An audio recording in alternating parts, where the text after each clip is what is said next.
Welcome back to the breakdown. Kev, we're delighted to bring our new partner, TalkSport Bet, as we grow the breakdown. Obviously, you all know about TalkSport, don't you?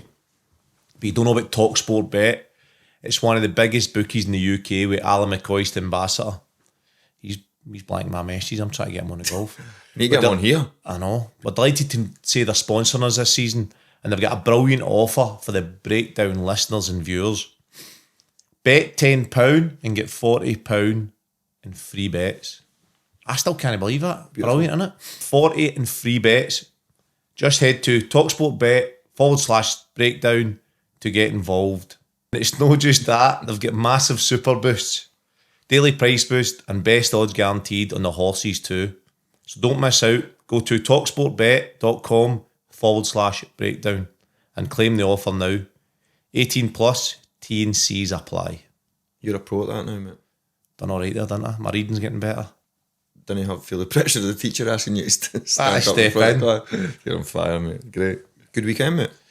Aye, we tripped to court for me. You play every week, don't you? I love a weekend. Not every week, no. But I felt it was good. Who's that against? Man U. It was like a charity match, Celtic versus Celtic. Is that always through the Celtic Foundation? No, it's different. Somebody else had organised it. Joe Miller had organised this one, so it was Celtic versus Man United, old timers. Good crowd. Man U had never had many of their ex-players. Bring their stuff to players. I think they'd sent the B team. They had about 6 players that had played pro but had never played for Man U. And you're still taking that as a victory? Victory. We're taking the victory. 3-1. Score? Scored a wee glance. I scored with my fringe. Deeks says he Deeks thought delivery. Deeks delivery. He thought it was. He said I thought it was 100% over your head, but never get away from the fringe. Flicked it. Keeper came for it. Just got in front of him and flicked it. Deeks still trying to score for corners. Mate, I've never seen a pitch. Honest to God, right? You know how you get to a pitch sometimes and you on see the grass, sorry. Grass, and they'll say, "Oh, this pitch is huge." I'm always one for going, it's big, but you don't. I've never seen the distance. Deeks went, look at the corner flag compared to the front post. It was about 70 yards. Flick it up and volley it to take a massive pitch. So we won 3-1 anyway. Good result. Always good to win, innit? Aye, of course. Aye. Who I played? So our team was Rudy Vata right back. So with a goalie and a local goalie in goals for us because we never had a goalie. So Rudy Vata right back, Kelvin Wilson right centre half. I was left centre half to start. Lee Martin played with Celtic in the 90s in Man U. He played half for us and half for Man U. He played left back. And they came off after 20 minutes and I went left back. And then midfield was David Myler that played with Hull. Didn't play with Celtic, but he filled in. Joel Edley. Wide right was Bobby Petter. Wide left was Deeks. And then with Commons just off Simon Donnelly. Sid play as well, did he? No bad team. And they had, I'll not go through their team because I can't even. They had Kilgannon played down south. Did he play with Killer? No, but aye. So he come to Middlesbrough, He played. Big Killer. Damien Delaney played. Delaney played with Partners for years, aye. He's got a good story by the way. Played against him as well. He was nearly retiring. He was coming back for... Left-sided centre-back, isn't he? Is he not? I don't know if he's left-sided. Kilgannon's left-sided as well, isn't he? Aye. So he was ready to retire at 29, come back, and he got a phone call for Palace, Hugo Freeman, come down here and get a shot. Went to Palace in January. They get promoted in the summer and then spent something like 8 years in the Prem. Or 6 years in the Prem or something. Fair play. Who else did they have? Mickey Gray, remember Mickey Gray? Left back. Oh, I do, aye. Did he play at Sunderland in that or not? He played at Celtic actually. Aye, so he did, aye. Played for the Man U team. Yeah, I wonder he's one man. What? That's all the big man tells. That's me naming the best players. Oh no, who was up front? Remember Lee Trundle? Used to do all the tricks. Oh, mate, what a touch he's got. Still in good shape, by the way. He's doing that fighting thing, isn't he? That boxing thing. Aye, he played up against Kilgannon. He's fighting Ross. Kilgannon's fighting Ross McCormick. Oh, is he fighting Roscoe? Is he? Oh, Trundle's Big Chris, isn't it? Aye. Aye, Big Chris. I've seen that on his Instagram. Oof, we know what to get in the middle of the two, like. I know, but by the way, Lee Trundle's a big boy now. So's Chris, mate. I know. He's a man mountain. I know. I get asked to do it. I get asked to fight Kilgannon at it. my first thinking was, Just stick to charity. don't games, want right? anything to do with this. And then I thought, do you know what? Right out the comfort zone, I'll do it. So I said aye to the guy, but boy, Graham Stack.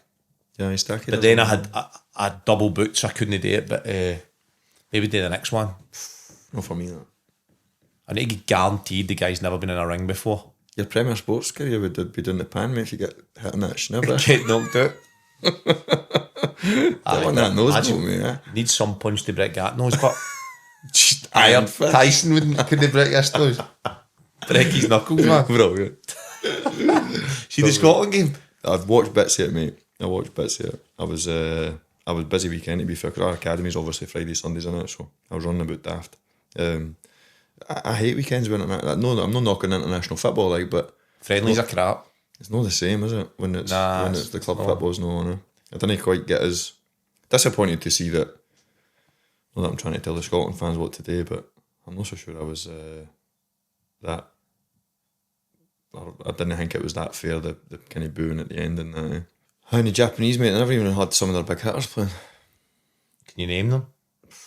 Well, see, if I had my 16-year-old boy here, mate, he could name you off every single player. It's ridiculous. Could he? Aye. That's FIFA, innit? See, when we were speaking about the game on the way to the academy on the Sunday, he was talking about obviously the Scotland game.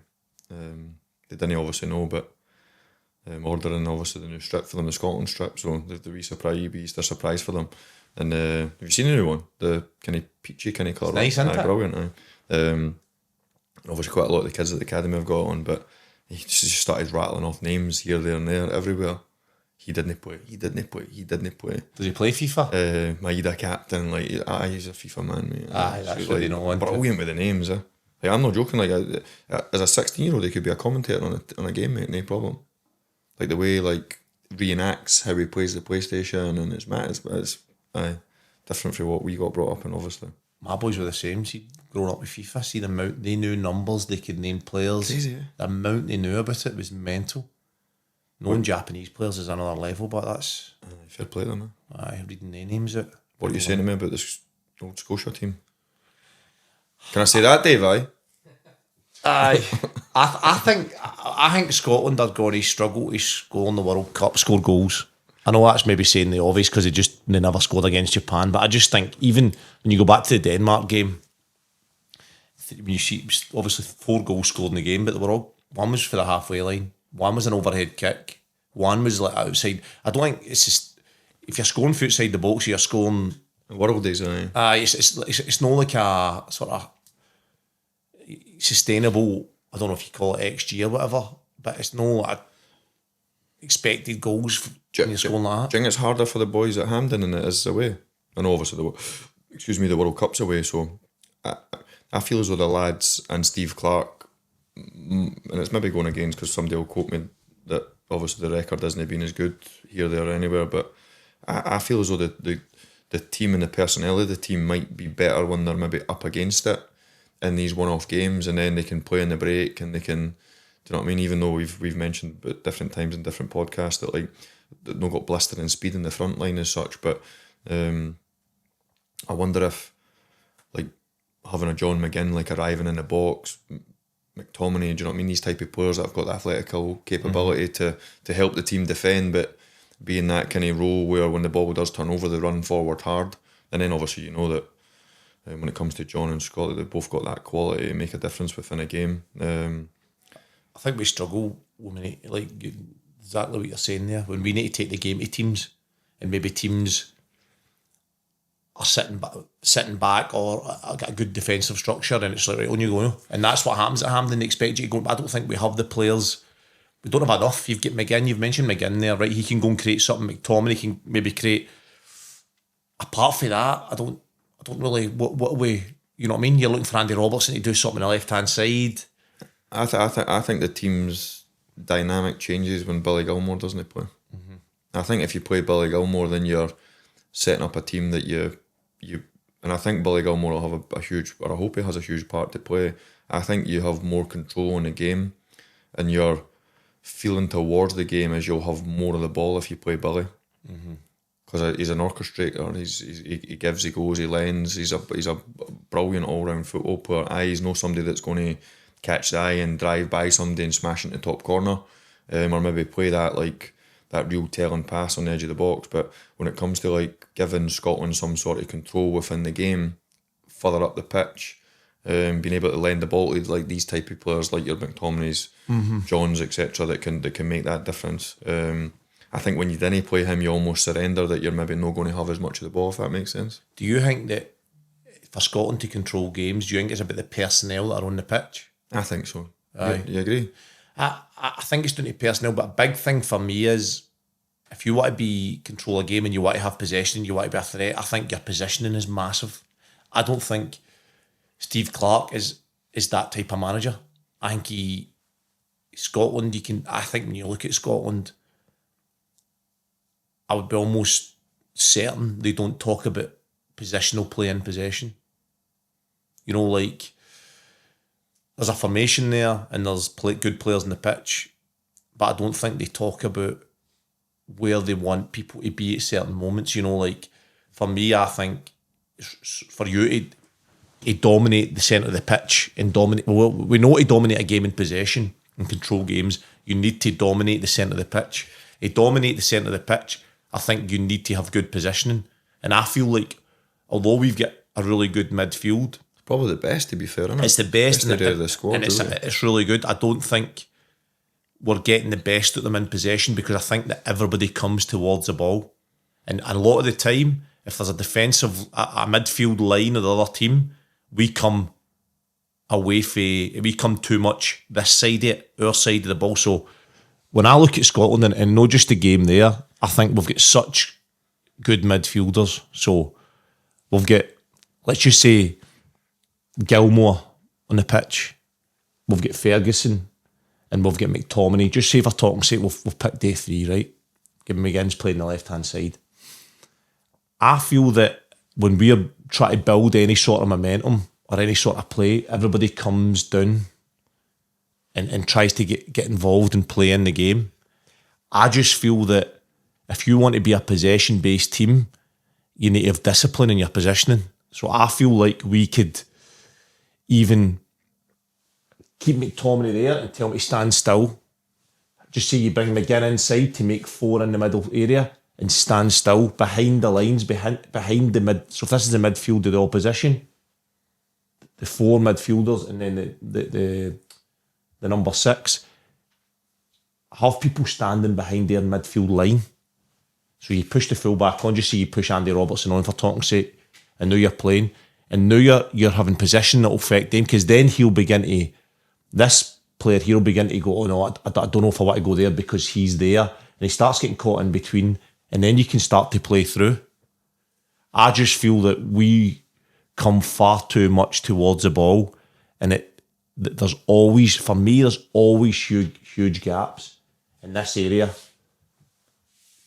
This area between midfield and defence is always massive gaps, and we don't have players standing in them.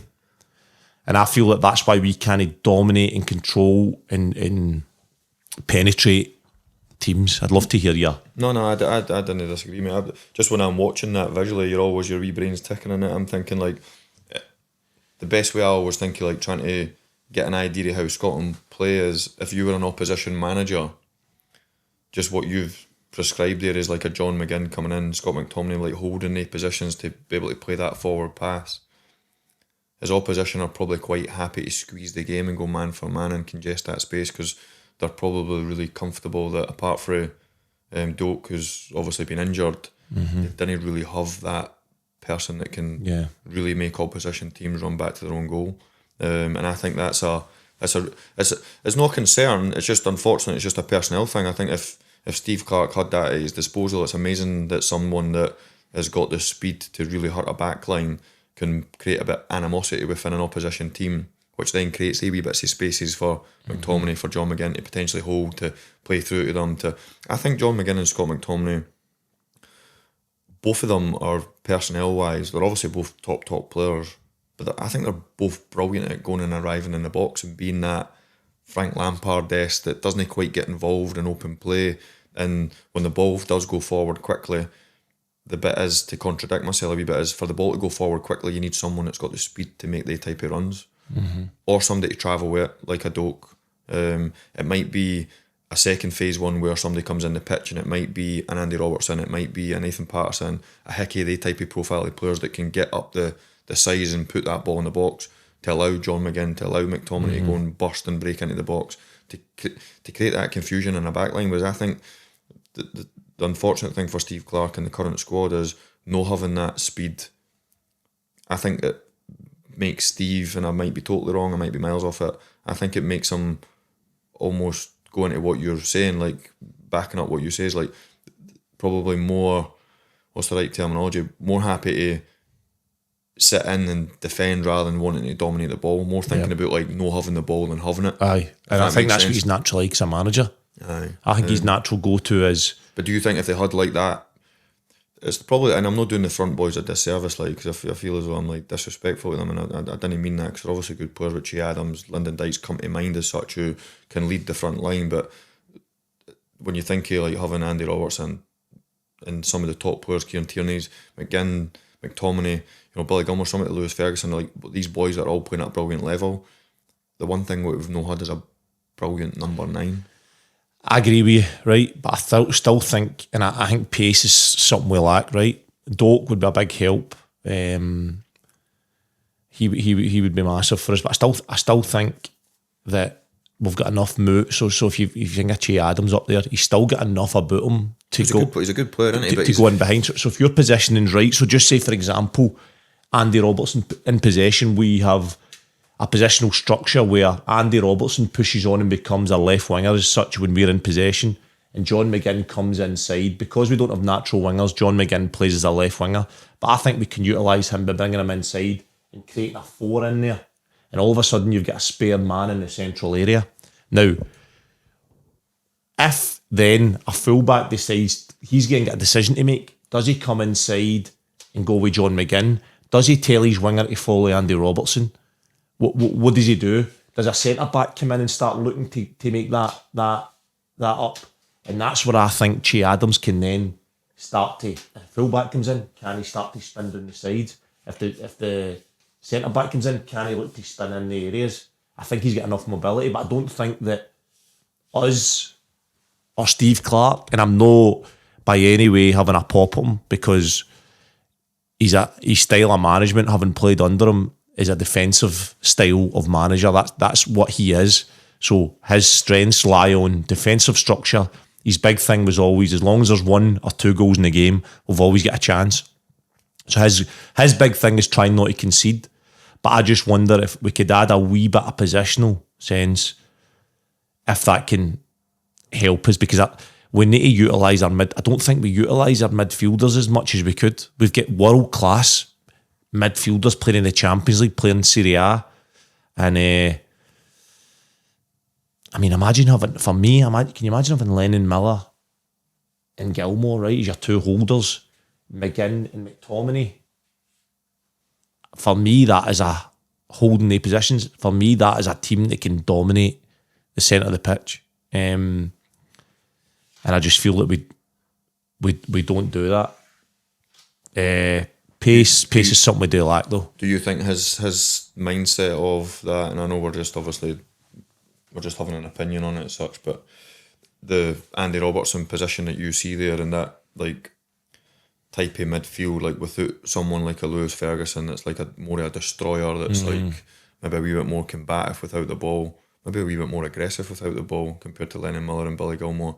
I would say Billy Gilmore's more of a reader of the game and can intercept with foot. Listen, he can put his foot in for sure, and he's got the wee devilment that all top players have got. But I think Steve Clarke would be more, which backs up your observation, would be that if Andy Robertson gets caught away up the pitch there and the ball turns over and you're playing against any of the top nations that have got real top front players, you're scrambling back to your own goal, aren't you? This is what I mean. So and it's catch-22 in it, because So do you have somebody that can keep the ball better, or do you have somebody that can defend better? Because the guy that keeps the ball better makes you defend less. I think that's the guy that defends more gets rid of the ball, so he needs to defend. He gets rid of the ball. He loses the ball, so then he needs to defend more. Do you know what I mean? And I like Lewis Ferguson as well. I also think he can do that role with Gilmore or Miller. I think he can also play. But I think what could help all the midfielders is positional. The whole team, I think, positionally on the ball, I don't think take up the better positions to affect the opposition. I think the one thing I would say about the midfielders, which is I'm sure you're firm in agreement, is they're all good football players, aren't they? Yeah. They can all handle the ball. Do you know what I mean? John, Scott, you mentioned Lennon Muller, you mentioned Billy Gilmore, Lewis Ferguson, you can throw in Kenny McLean, Ryan Christie. Ryan Christie potentially maybe just that wee bit further forward, but then he's played in the Premier League now, as a midfielder. So guys that can handle the ball in tight areas. International football, I know you played it far more than I did, but having that technical ability to be able to look after it and play the right pass at the right time is really important, isn't it? Yeah. Especially when you play against the better nations. But my only worry, and I think it's no any sort of slant on Steve Clarke. It's as a personnel thing. If you could add one player, I know it's not the question, but if you could add one player, it would be that top all-rounded centre forward. Yeah. Lyndon Dykes maybe brings the physicality. Shea Adams, I think, is quick enough. I go back to like a Kenny Miller being able to occupy a back four himself and run channels and get the team up the pitch and really clever. Lee Griffiths done it obviously for many years, that type of striker. But if you could, without swapping any of the players that we've mentioned, one of the top midfielders, if you could swap him into a Premier League striker that was playing every week in the Premier League at a real top level, you would... Yep, so here's one then, right? With McTominay's goal record in recent years and obviously... Put him up front. And this is what I'm going to say. Is there a chance you would potentially go McTominay up front and that would allow you to get another one of our midfielders that's on the bench into the team? I like it. Imagination. Do you know what I mean? McTominay's he's no proper quick, but he's got enough legs to run. Oh, he can shift. Aye. He can shift, and he's big enough, and he's a huge, big, strong, strapping lad, isn't he? So I would like to see us go to the World Cup, Tomo, and have a go. Do you remember the Switzerland game at the Euros where first half we stood off them? I think we were 1-0 down at half time, and then second half we just came out and McTominay, McGinn just after them, pressing them. And we felt it was a great atmosphere. The fans were up for it. Ended up drawing the game 1 each. I'm sure it was at the time. It was. I'm sure it was. It 1 each, Dave. Wasn't it? Switzerland, Scotland. Anyway, just go for them. Press teams. Get after them. Just get up. And I would just love to see a Scotland team just with nothing to lose and just going for it. You could argue we have got nothing to lose. Nothing. And I think Steve Clarke will be away after the summer. I think he'll... I think it's hard when you're like, for how brilliant a job Steve's done and how he's manufactured the squad and utilised it, and the big games that have come along and the big results that he's had as the manager. I go back to a wee bit like what Walter was like when we were fans still say to me, like when we got to UEFA Cup final, that like, wish Walter maybe went with two strikers, or do you don't think he maybe should have went for it? And I'm like, there was a reason why that team was successful doing what we were doing. Yeah. That extra man in midfield, you know what I mean, playing on the break, being hard to beat, then having the quality when the ball turned over, plus the energy and the character to be able to like suffer at times but still be in the game. So I say to all the fans, like, to question the best of the best tactics was non-negotiable for any of the players, because he had 110% buy-in for everybody. Like, the way he set us up was going to give us the best chance to win. I wonder, I'd love to be a fly in the wall and be in a conversation with all the lads like Johns and these type of guys, like if they've obviously got the utmost respect for Steve, if maybe they think like, I think Scotland fans have that wee sense of maybe sometimes the handbrake's on at times, and maybe if it was taken off, the team are more than capable with the energy, the makeup of the squad, that they could really have a go. The flip of that is then they then get popped off one of the top nations that are just too good and they can handle the press and they play through them and hurt them, if you know what I mean. But I think he's got a brilliant squad at his disposal. The one thing I wish I could give him, without doing the boys a disservice at the top end of the pitch, is another one to add to who they are. Another Shea Adams to add into another Lyndon Dykes, if he could just... Would you play Shankland if he's fit then? Well, Shanks is... but you could argue he maybe doesn't then give you that one that we've just been that speed in behind that. Do you know what I mean? That, but then when you think, I think a Shankland would be good enough and clever enough to bring John McGinn, McTominay, that kind of third man midfielder. If you had day four in there, right? If McGinn started coming off the left hand side and came into the central, and Andy Robertson pushed on, And you did have, and you played with Shankland too. I think I would play with Shankland. I've said it for years. You'd be your starting number 9? He'd be my starting number 9, Shankland. So he likes to come to the ball and he can handle the ball. So if he comes short into this area, you're all of a sudden, you've now got 5 in that area.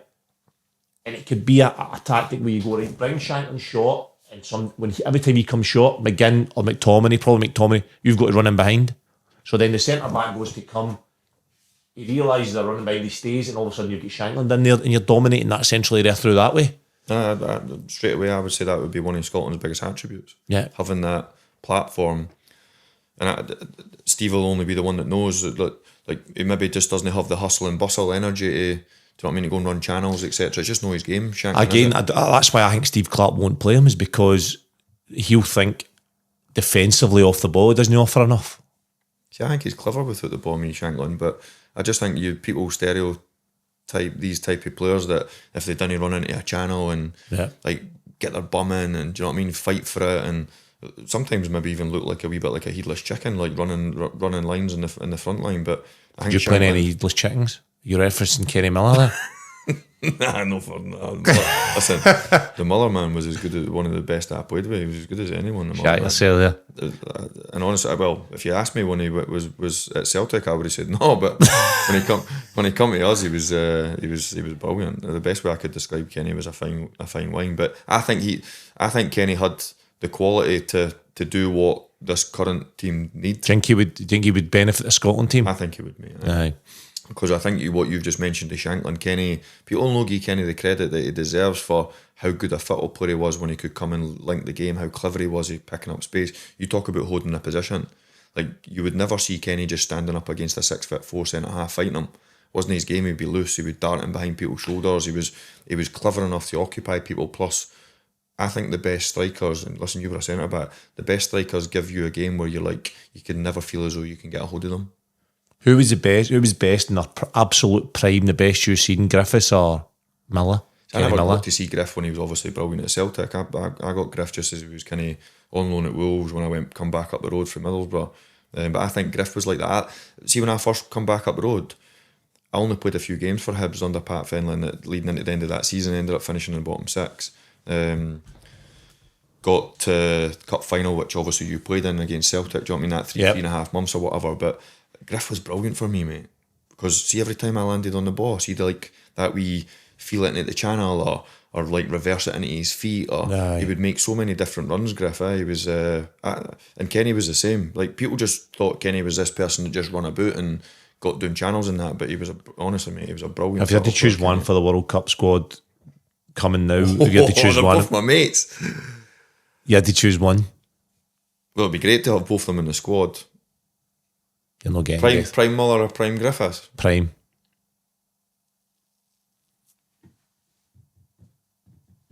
All right, here we go, right? I'm going to add a third in. Chris Boyd.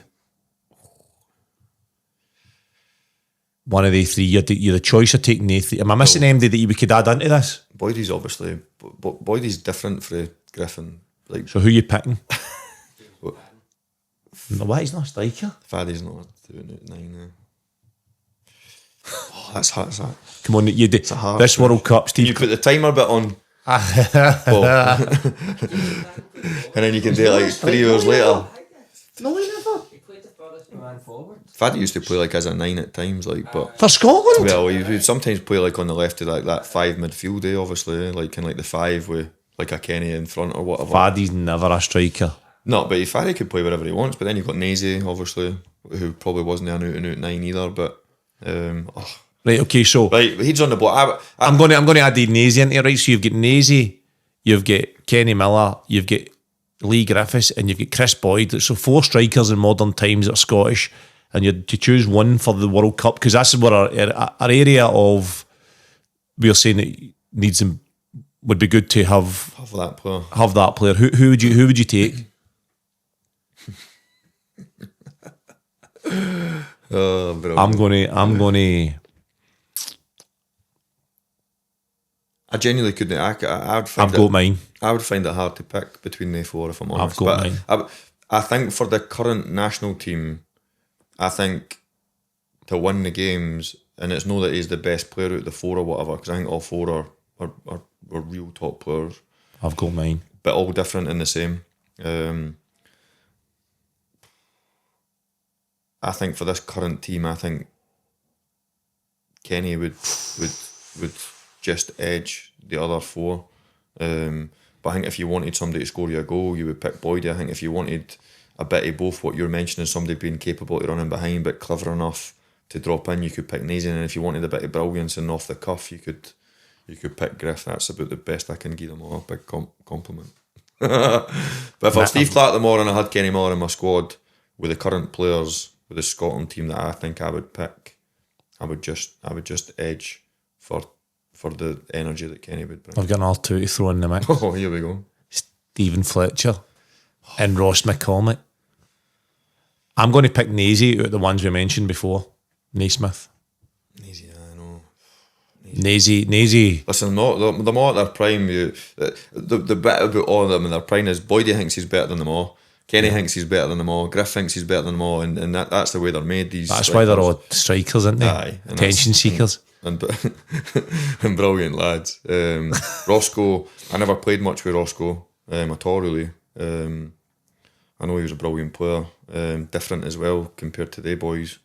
Fletch, like I always pick Fletch as the best that come through the Hibs group. Mm-hmm. Same again, like know the type that would, but clever in channels, like, you know what I mean, get his body in, like get the team up the pitch. Really good in the air that he's got. Got the maverick in him as well, where he can score a brilliant goal. Oh, and prime Fletch would back himself against any of them. Like, I know. It's a big one, isn't it? It'd be great to have all six of them. It'd be great to have all six, but then you can go back different years when you then drop into like having a Cloyster or that, and Cloyster probably blows them all out of the water, doesn't he? Even though Boydie, but I think Boydie would still say. Aye. Boydie would. I think the rest would maybe say nah, Cloyster, but I think Boydie with his mentality. Did Boydie get many caps though? I think maybe in between, maybe I'm going to guess Boydie got between 20 and 25, maybe. Because he never really. I don't remember him starting a lot. No, but I think he was there or thereabouts all the time. Boydie, like, but same again, like goal scorer, wasn't he? The best, mate, the best goal scorer. Like if you were to go into the modern day game now and think about like the data that's in place with like brilliant goals, off the cuff goals, like the fox in the box type goal, the tap ins, the scruffy ones, the worldies, the free kicks, the penalties, like. I couldn't see how Boydie couldn't play in either the current Rangers or Celtic teams and no score 30 goals plus every season. Fella James Richardson there, the Italian football. What a programme. Oh, what a show. Somebody said it was Gaza was meant to present that. Present it? Aye, Gaza was meant to be the man that presents that, aye, and then Amazing. James Richardson got the shout, but nobody's better than him. He was brilliant, wasn't he? Throwback to childhood, that, mate. Aye, that was the only football that was on, wasn't it? You'd be so excited on a Saturday morning for Loved it. Italian football, aye. Best player for that era. It springs to mind when you think it. I like Gabriel Batistuta was one of my... That was exactly the guy I was going to say. Batistuta, What a player, what a golfer as well now. I've seen him actually in the golf things, aye. By the way, this week's sponsor is Nutmeg Magazine. If you want your hands on the World Cup edition, which is right here, then click on the link in the description below. A special offer for Breakdown viewers. You'll get it for a tenner. Good value because some right good reading in that, by the way. Had a wee look through it there. Some brilliant stuff. There's talking about Brazil biggest revelation that Scotland were pressing goal kicks in the edge of the box in 94, tells you in here. Brilliant stuff. Talk about the Steve Clark, the Scotland squad, speaking to Nazy about what they're doing during the squads and all that stuff. So brilliant stuff. Use the coupon code Breakdown at the checkout, and that's how you'll get it for a tenner. Nutmeg. I'll just have a wee glance through this there, Tomo. Page 162 is talking about Caledonian Road to USA. So basically Scotland's road, what they get up to, traitors, team spirit and travel. The club mentality lies behind the national team success and the work that went into setting up our tournament headquarters in North Carolina. All about that. Talks about how they treat it like a club mentality. You can see that, can't you? The team spirit and stuff. Aye, and that's credit to obviously to Steve and his staff, innit? But you've got to think that John, Andy Robertson, Kieran Tierney, like the the kind of top end of the squad when it comes to experience. They'll have been catalysts for creating that environment and getting everybody on board. And there's no date with the game flourishing so much, not just the national game, the whole game. I'm sure the boys look forward to the international breaks and getting called up and being part of that squad, because if they do have that, well, it's mentioned a few things that they do, don't they, which are quite interesting. Game. What was the squad like when you were? What was it? Was like the squad you were in? Was it? What do you remember for the? I would say it was less multi-club. Obviously, would be the best way I could describe it, because obviously back then you would get like a good 6 or 7 Rangers players in the squad and another 6 or 7 Celtic Was players. it good though? Was it good team spirit? Aye. I thought the lads were good. Obviously we went through a few different managers. Then we obviously, when Walter left to become the Rangers manager, I signed for Rangers. Alex McLeish become the manager, and I was like still on the peripherals, like still eligible to play with the 21s. You know, and used to have sometimes like the B internationals and that. I played in a couple of them. And then obviously then you had Craig Levine, George Burley. So the national team manager changed probably a few times in not a short space of time, because somebody will probably tell me that was over 6 or 7 years or whatever. But I felt our squad's brilliant and great to be involved in. It was always an honour, obviously, to be picked, but quite Celtic and Rangers orientated. Whereas now there's probably hardly any players that play at the same club in the national squad just now. I can't even think off the top of my head, but you'd look at Scott McTominay, Billy Gilmore, obviously teammates. I know Callum McGregor when he was in it, Kieran Tierney, like teammates, obviously Ralston, etc. So there is obviously a few players that play at teams that are in the squad, but no as big an influx as what better. we had. I don't think it's a bad thing either way, but I think it helps that club mentality thing that they talk about, I think, because obviously you've got two of the biggest rivals having 6 or 7 players and doing what we done compared to what the Celtic players done, trying to align them together to kind of be obviously a national team. And then you've got guys, I'm using John as an example because he's a friend of mine, that like he can bring his wee spin-offs and his expertise for Villa.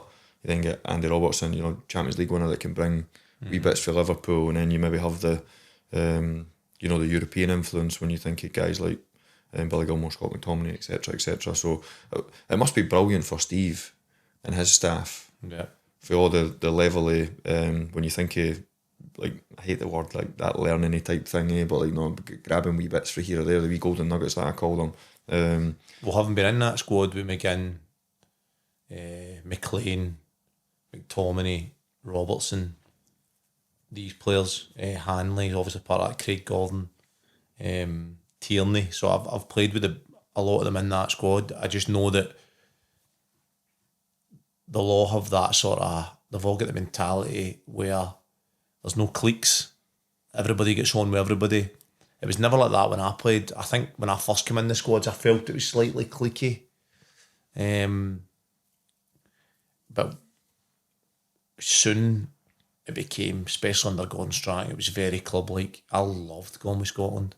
Like, I just felt like everybody got on. Just sitting, having trained hard, trained well, a lot of 11v11 stuff. Everybody knew they had an opportunity to play if you'd done it well in training. After that, we'd have sit and have coffees, and we just had a good laugh and just to get some good stuff going. It's saying in here that they played the Traitors during the last camp, the Greece and Denmark. What a show. Who would be your? Who would be your? I want to know who you would think would be the 2 best traitors. Now you get three in the squad to pick to be the traitors. 3? 3. Oh. So basically, who's the best liars? She's done a bit of rehearsal for this question. I know. I'm going to say John McGinn straight away, because he's cheeky and mischievous, and I think he's got that much personality that I think he could sway both ways and make him be a wee bit unpredictable or hard to kind of to tie down. I didn't know loads and loads of the other lads. I think someone like a Grant Hanley would be a good traitor, but I think he would be quite suspicious. Oh, he'd get caught right away. I don't know. I think because he's well spoken, he's well mannered, and I think he would be quite a calm type character. Well, I know he's quite a calm type character. There's two. Craig Gordon's a third. Big Craigie. Big Craigie's in there, isn't he? Big Craigie. Big I think bag. Big Craigie would be So suspicious. sensible, wouldn't he? Would know exactly the strategy. Well, that's the next part. Is like, who's the thinkers? Who's the people that can work things out? But to be a liar's no easy. Yeah. I would feel really awkward doing it. I think. What about Craig Gordon? Would he be your Number one. there's a wee bit in this talking about that. Steve So Clark. I met him just a week or two back. His kids go to the same school as my kids. If he's fit, you reckon he'll be fit for a start? Is he saying he's? I think didn't he quote me? I think did he say he was getting? I think he's got an issue with his neck. I'm sure he was getting like injections of that in his neck, something like that. The first thing I said to him was obviously he was fit. I said, it's about time you retired and spent some of that money that you've got. Big man. But Angus Gunn, I think, would have edged in front until he had a couple kind of awkward moments, I suppose. As a Scotland goalie, he's obviously had his injury problem, etc. as well. But do you throw Craigie in if he doesn't end up playing for Hearts in the last I would. 7 games? He's the one guy I've played with that could handle that sort of lack of preparation or whatever you want to call it, because Well, they'll get prep, won't they, for the pre-camps or whatever. Like, they'll have and I obviously think a couple of bounce there's games one before it, position but- that I think you can probably get away with. It's a goalkeeper. Aye, I don't disagree. I think it was his experience and the level of goalkeeper that he is, and as you say, the unique position of being a goalkeeper, tried and tested, the concentration levels that these guys need to spring into action off a whim. Really, I'm going is. to go to 158 here and give you the Steve Clark's quote on Craigie. Craig. He says, number one problem, well, it's Martin Gregg discussing it, so I don't know if Steve Clark's quoted, but it's one keeper has the X factor, the other has inexperienced is an unexperienced all-rounder. Michael McGovern, Celtic goalie, gives his inside track and his two former teammates, Craig Gordon and Angus Gunn. Interesting wee article there. I think if my head was on the block, I would probably pick Craigie, but the worry is, like, I think he is going to be fit. That's what he gave me that impression. So, and he's obviously a brilliant professional. He looks after himself. So, Good news if he's fit. aye. Just even if Steve does decide to pick Gunn, I think Craigie being there, the type of person he is, he would be a brilliant support mechanism for him. Yeah. He will obviously train brilliant. He didn't play at the level Craigie's played at, and continue to play at the age that he's at for no being the ultimate professional. And I think he would be I know he's a good boy, so he would be a good type. Yeah. Because it's not going to be plain sailing, obviously, the World Cup. There'll be ups and downs, there will be disappointed players. The last thing you want is, 3 big games and disappointed lads within the squad get off to maybe a bad start, and then all of a sudden that camaraderie and that togetherness in the squad is tested a wee bit. I think people like Craig would keep that firmly in place. So games at the weekend, Dave. What games we got this weekend? So Rangers play first. Rangers play Dundee United at Ibrox. Chance to go top of the league. Yep. What do you think? What do I think? They get an advantage playing first. Well, you spoke about it. Obviously, Hearts having an advantage. So Yeah. I would say that if Think they'll win? Rangers want to win the league, they need to beat Dundee United on Saturday, and with the goal difference now in their favour, albeit I think Dundee United, one, just obviously beating Celtic, but two, really good performance in the Dundee derby as well. So they'll not be an easy nut to crack, but 7 games to go, mate. And they're still fighting, home. aren't they? Dundee United are still. I know it's not an I don't think outside they'll get it, chance, but no. But then I think the permutations of the fixtures, they've got an outside chance, haven't they? 6 behind Falkirk, goal difference obviously does make it 7, which would be quite a tough one to claw back. But it'll not be easy. But come on, I'm being utmost respectful to Dundee United. If you've got a chance to go top of the league after where this Rangers team have come through against Dundee United at home, before your 2 rivals play on the Sunday, who've both got tricky games, Hearts away to Livy, Celtic away to Dundee, huge opportunity, mate. What's the Rangers team you think Danny Rowe sticks to what he went with? Well, he's in recent weeks. I was obviously at Ibrox just last week. He's now got a bit of firepower and a bit personality to play with and tinker with, mate, and to bring some sort of reaction onto the team. When you think he brought on Antman, he brought on Miovski, he brought on Gassama, just in recent weeks. So to have the type of players on the bench, we spoke about Nico Raskin before the international break. Probably one of his best games in recent weeks, even though I've been a huge advocate of how good a player I think he is. He come under a wee bit of fire. And you know better than anyone, mate, momentum and a bit of belief leading into these last 6 or 7 games to go, albeit the split's going to have loads of twists and turns. Like how far this Rangers team have come under Danny Rowe, mate, to put themselves in with a real fighter's chance of winning the title. Like, I cannot see why the team and the group wouldn't feel optimistic about that. Aye. Well, Celtic, who do Hearts play? Babe? Hearts are away to Livy. Hearts away to Livy that same day. You imagine On Hearts will win Sunday. it. Hearts are first and Celtic are there in the later kick-off, aren't they? I'm sure. On the Sunday, that is. Aye, Hearts are playing on the Sunday at 2 o'clock, and then Celtic Celtic at are playing 4:30. Dundee at 4:30. That's a tough game for Celtic. Been 2 tough games, to be fair. I've been to Livy and watched Rangers there play against Livingston with 10 men and 2-0 down, albeit you could argue it might prove to be a huge point in the end, but at one stage you're thinking it was points dropped. I've watched Hibs go there.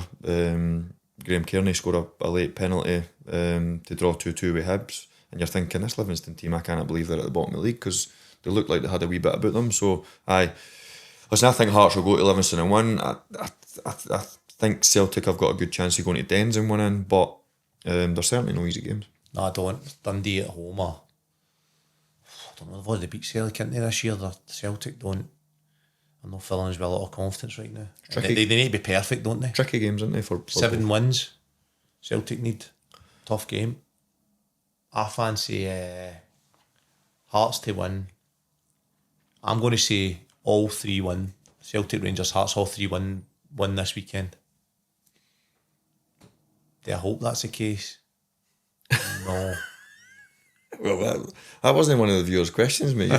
You've just asked yourself a question there.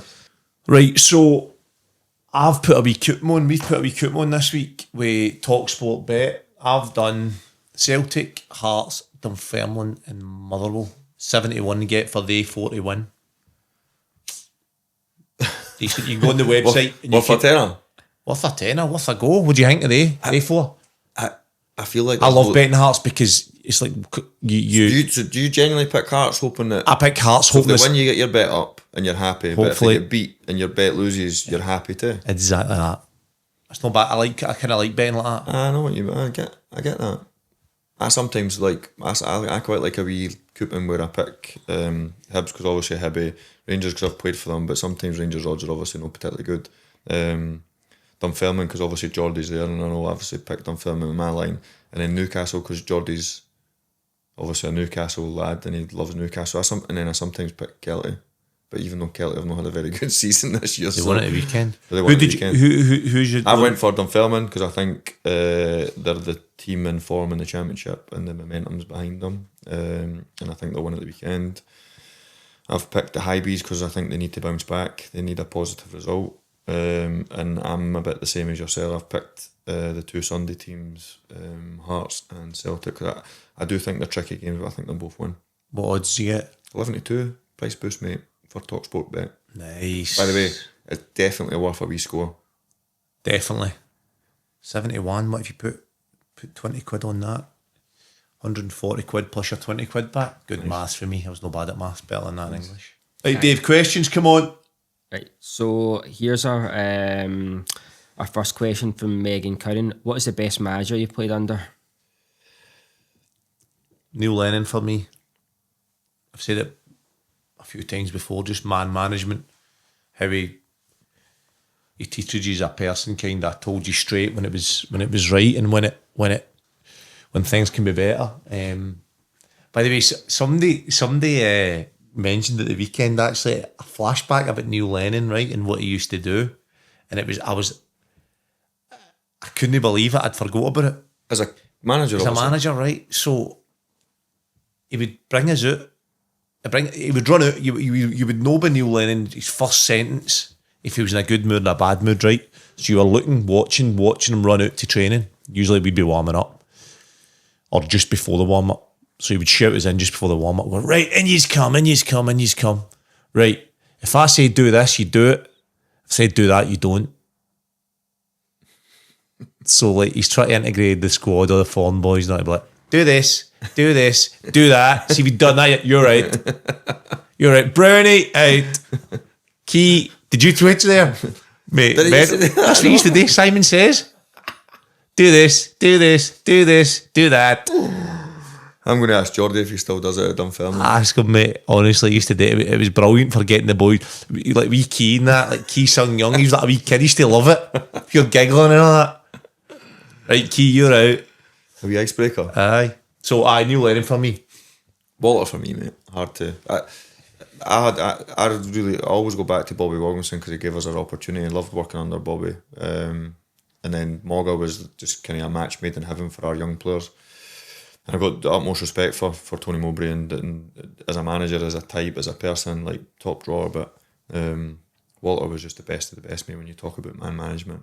Probably never got to see Walter at his brilliant best in the respect to like the tactical part and I'm on the training pitch because obviously he'd went full cycle with that. He was at the latter stage of his career when obviously I signed for him. But as a man, mate, as a person, as a real class act, humble, hardy, you know what I mean? Like a bit of everything really when you think of like what you need characteristic wise to be a top manager. But one of the most humble people you could meet, which I think people that know Walter I think they would want him to be represented in that way. Class act, mate. Nice. Top draw. Dave? Cool. So here's the next question. Who was the best to room with while away in Scotland duty or with Rangers or Celtic? So like obviously you didn't room when you play for Celtic or Rangers, the national team, you're away quite a lot, aren't you? With European and that, and obviously like stay before. But like if you play for Hibs, you didn't spend that much time in a hotel. Middlesbrough, we were away a lot as well because a lot of travelling in the Championship, etc. I used to room with Whitty when I was at Rangers. Brilliant roommate.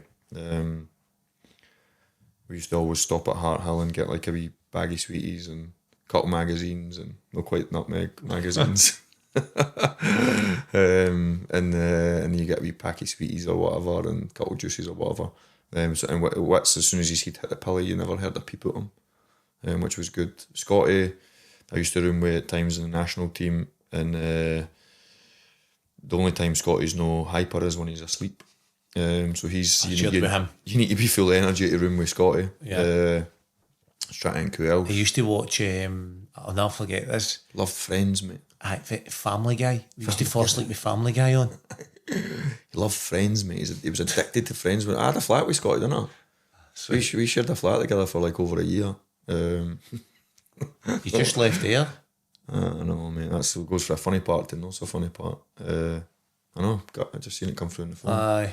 Sad, mate. Sad. Gutted for him and Wits. Obviously, two good mates of ours, but they've not had a particularly good run, have they, in recent terms? So you always listen. He'll be the first to say it's the nature of the beast, isn't it? When you didn't get results, but you were hoping because at one stage only maybe 3.5 weeks ago, give or take, they played a midweek game against Queen's Park. I've got a wee investment, one just because he's Scotty, but Geordie's obviously at Dunfermline, so they two teams were probably fine to get into playoffs. I think if they'd beat Queen's Park at home that Tuesday night, they would have jumped back into the playoffs. It's amazing, like within Dunfermline obviously went on won a few games since.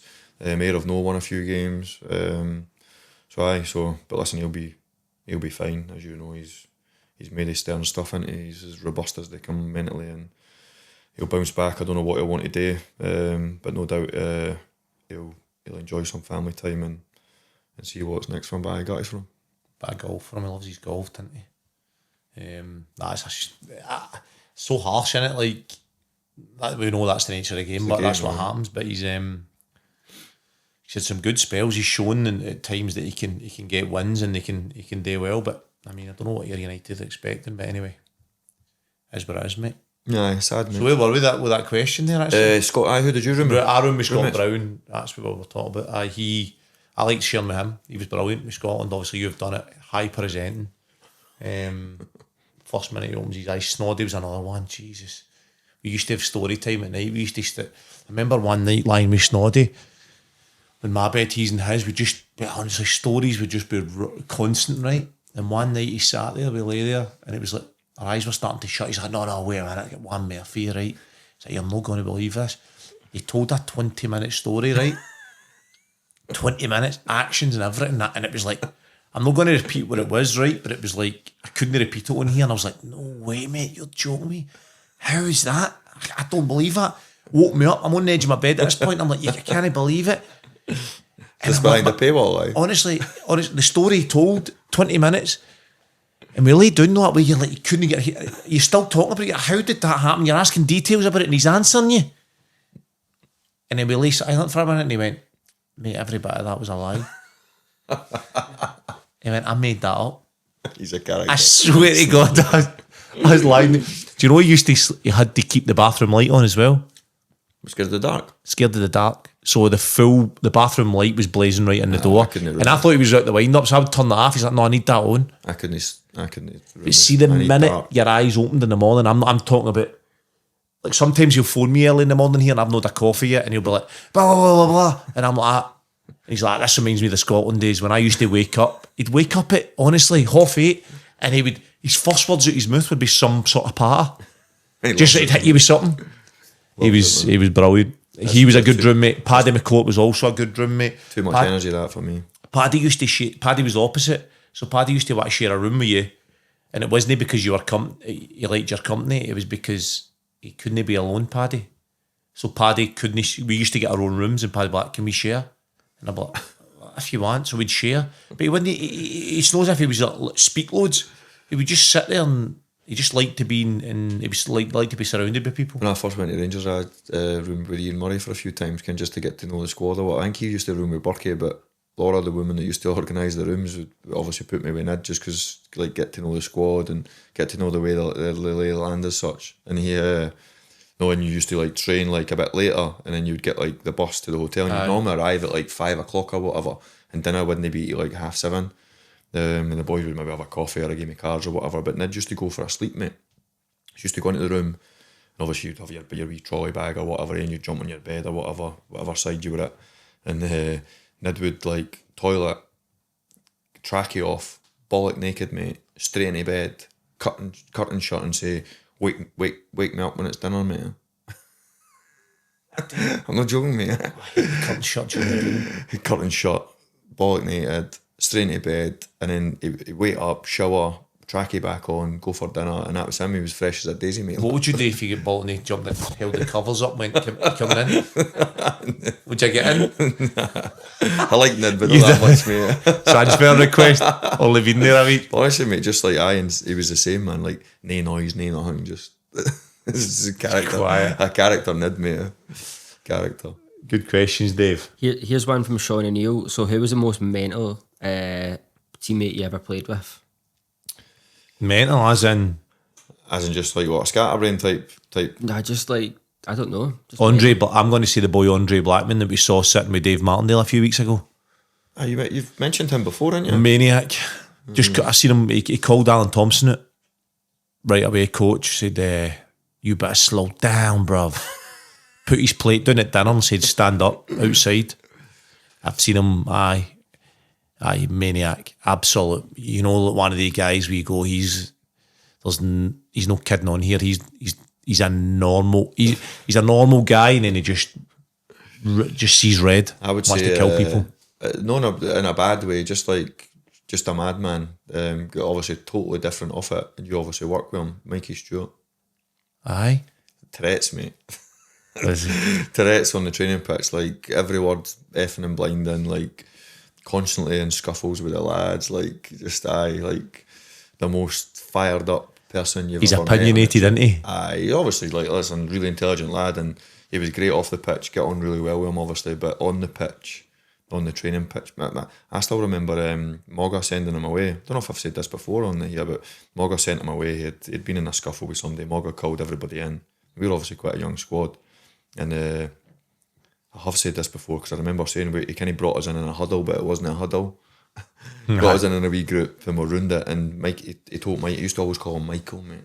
Like we'd always say Mikey. Morgan couldn't have dealt with him, could he? Morgan would always call him Michael, and it was like it felt like it's serious now. So we'd like, Michael, go and get the balls in, and we were like on the training pitch, obviously. Sorry, I'm not joking, mate. Mikey goes and gets the balls in, and Morgan's maybe said something along like, "Listen, you know what he's like. Just let him be. Let him have a breather. We'll get him back in, and everything will be all right."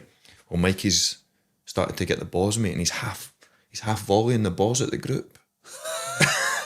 And the gaffer shouting that Michael, like growling at him, mate. Vino and that. Fire them in. Mate, he's half volleying the balls at the group. Just start to walk. The next ball smashes it towards the group. Next ball smashes it towards the group. He just starts smashing the balls at the group, mate. But good player, Mikey, real good player. But as volatile as it come, not a madman so much off the pitch. Really calm and collected off the pitch. Obviously, really intelligent lad, but on the pitch, mate, he was an absolute madman. Falling balls at you.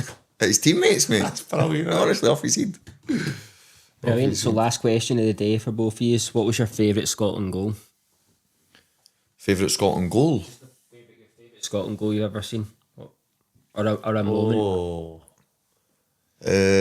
Well, McTominay's is hard to get away from, isn't it? Tierney's is up there as well on the same day. It was Coisties against, was that against Switzerland, the top corner? Switzerland. Aye, probably when I was younger, because I had that strip. And obviously you're almost, we're always fans, aren't we? But you were probably like a kid. You need to quote me on what age I was when that goal went in. 94. That'd been 94, so I would have been 10, obviously. Aye, Switzerland game. Was it, or was that 90? No, it would have been 90. Euro 96. Euro 96. Euro 96, aye, so I would say I was 12. Aye, it's I was trying to think if I said 12 right there, or I should have went to 8. I was questioning myself what way I was going there. Aye, I was 12, obviously, having that boyhood dream of being a football player one day, seeing Coisty score that just springs to mind straight away. John Collins scoring a penalty against Brazil. That was one for me. Obviously, I love John Collins. It was one, aye. I love John Collins as a player, but I never particularly liked him as a manager. But that's another story for another podcast. But aye, Coisty's one against Switzerland, and then obviously McTominay's like to get to. But then I think he griffs against England, free kicks. What about mine? You said you love mine. Nah, yeah, Stoney at can't remember that one. Kenny Miller's big moment for Kenny Scotland. Miller's at Wembley. No, back to mine against Estonia. Kenny Miller's big game. It's a big game. Can't big remember. Occasion. Can't remember it, mate. Slotted at bottom corner. What about that one you flicked it? Did you have an arse? I did not fluke. There's one for you, Tom. We'll get that into Google, right? Charlie Mulgrew against Nigeria. Nigeria at Craven Cottage. Moses had a... I remember that game. But what about that goal, people? That was... Can't think if of the Messi goal, had done that, it would be everywhere. Mark McGree was... I've peeled out, somebody smashed it, and I've just gave it the wee flick and dinked the keeper was back Mark McGree post. part of the staff then? Nickelodeon suite. You heard Charlie, that shit? get it up on your phone, mate, to show him this if he's not seen it. Have you seen that goal? No. Right, get this up. I will have seen it, mate. I just can't... And I've got a good memory, but I just Just see what you think here. Were you a Celtic player then? Yeah. That's probably why I never bored me. Hey, look, actually comes up saying one of the best goals ever. That's what the thing says. It's genuinely genius. Mate, you're struggling to find it, eh? I found it. First one it comes up, look. I like that strip. Peeled away, in case he kicks it wide.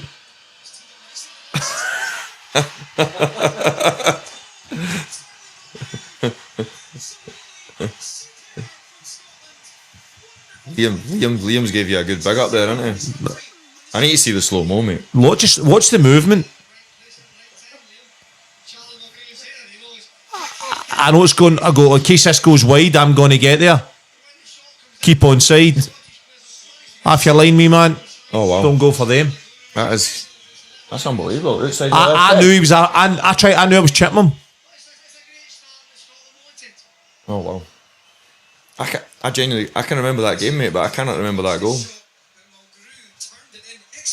Look, keeper's clutching. Great commentary for Liam, mate. Well done, Liam. He's a good shout there. Gave you a very good shout. That's my best ever moment for Scotland. That goal, and it should be Griff probably scored up that there free- with McFadden's Was it and Joe Hart that? Tom McTominay's. Was it Joe Hart that Griff scored, didn't he? Was it? Aye. Joe Hart was it that Hampton that? Joe Hart was trying to take the free kicks. I've seen Griff score a goal like that at Tynecastle Barn He's the only. Griff's one of the, in saying that, Boyd scored a couple of brilliant free kicks like that were maybe set off and he's lasered them, but like Griff had that unbelievable ability, a bit like you, to like still put the same speed and whip and dip on the ball for like most people need it to be a bit closer, don't they? Whereas Griff was capable of doing it for like 30 yards, mate. Griff was some finisher. Oh, like just an absolute one-day left peg. Aye, so basically, glad you showed me that, mate. we both noticed mine. But I've still Best seen. ever Scotland goal. And by the way, why have we not mentioned Faddy? Faddy's goal would never run in these days. Mate, It's never getting in. I know, but No. Watch it. I've watched it a million times. Okay, Kev. Kev. So you're blaming the goalie? No, wait. Watch this. Mate, Faddy's. No. By the way, what a player Faddy was. Faddy's a great player, by the way. But this goal should have been. This goal should be taken off him. I cannot wait to see Faddy's reply. I know, and I'm not saying anything I would not say to the man's face here, right? I've never actually said this to Faddy. And here's a surprise. McFadden goal versus France, right? You tell me here if this would happen these days. I mean, I've seen it a million times. No, but have a look at how deep. Where he receives the ball. Look where the France did.